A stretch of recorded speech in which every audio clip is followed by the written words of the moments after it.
So he's talking about how we're standing for the national anthem, but it was just a couple of days ago we brought you the story of a selectman from Haddam, Connecticut, a guy by the name of Larry Maggi. He was shocked that 2 weeks ago at one of their regular meetings, a Democrat by the name of Melissa Schlag took a knee during the Pledge of Allegiance. That was in July 16th. Well, last night they had another meeting. What happened? Let's take you back to Haddam, Connecticut.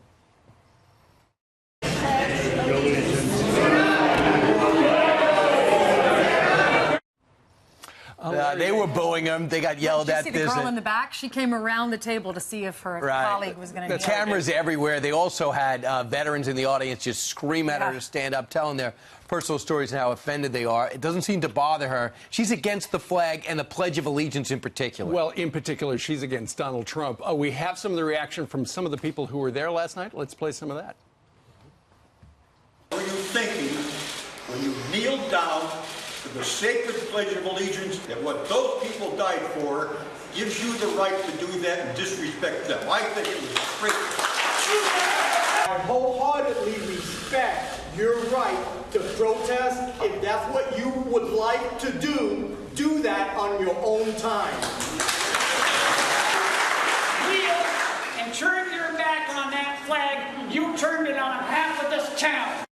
A lot of the folks in Haddam would like to see her resign. She has said she would not. Yeah, she has no plans to seek a higher office, she says. She has received harassment and threats over her protest and calls for her resignation. So is this about freedom or is this about disrespect? Tommy Lahren is a contributor, up early for us or out late, we're not sure. Tommy, what's your reaction to the reaction? The reaction I find heartening. Well, the citizens of that town really said it better than I ever could, and you could see their emotion, you could see their patriotism, which is something that I personally love to see. I think what she's doing is disrespectful. I think also we have to remember that just because she has the right doesn't make her right. And it also doesn't mean that she's going to be shielded from criticism. She's choosing to do this. She's choosing to disrespect the flag. Clearly, veterans in the crowd feel that she's disrespecting them, and she deserves to be called out for it. It's hard really to watch this, in my personal opinion. We've been watching all of the remains that are in caskets coming home to America. Families have been without their loved ones. They made the ultimate sacrifice. We had a guy on the show the other day who said he didn't see his dad after he was 4 years old because he was missing in action. And dad never came home. Doesn't have answers. So, I mean, when you hear these stories and then you see people kneeling for the flag, knowing what our servicemen and women have done for this country, I mean, to me, it's just so sad.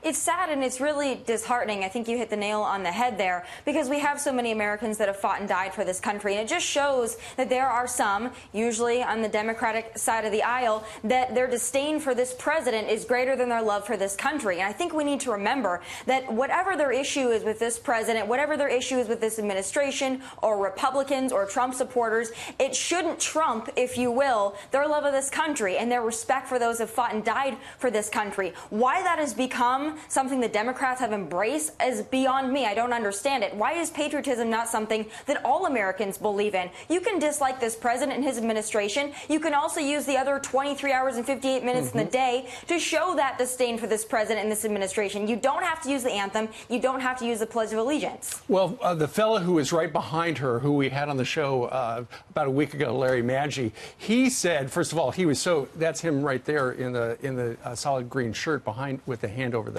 heart right there. He said he was so shocked that she had done it, he kind of lost his place in the Pledge of Allegiance.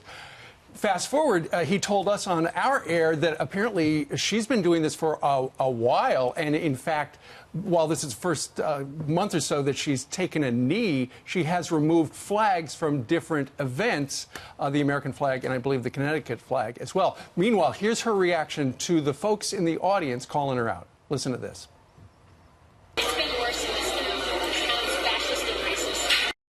So the town doesn't like it, but it's fascist and racist, she says.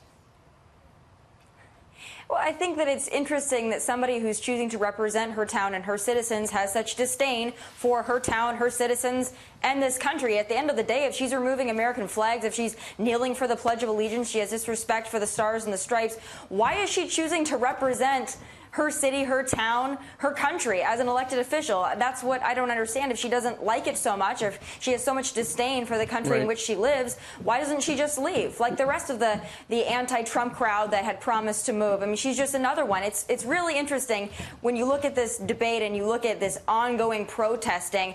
It just goes to show that even the people that claim to hate this country refuse to leave it. So it must be a pretty great one, right? Right. Or they could do what California's doing and try to secede. That you know about. For a long time. Give half the state they're talking about to the in the American Indian nation, and then begin secession noises.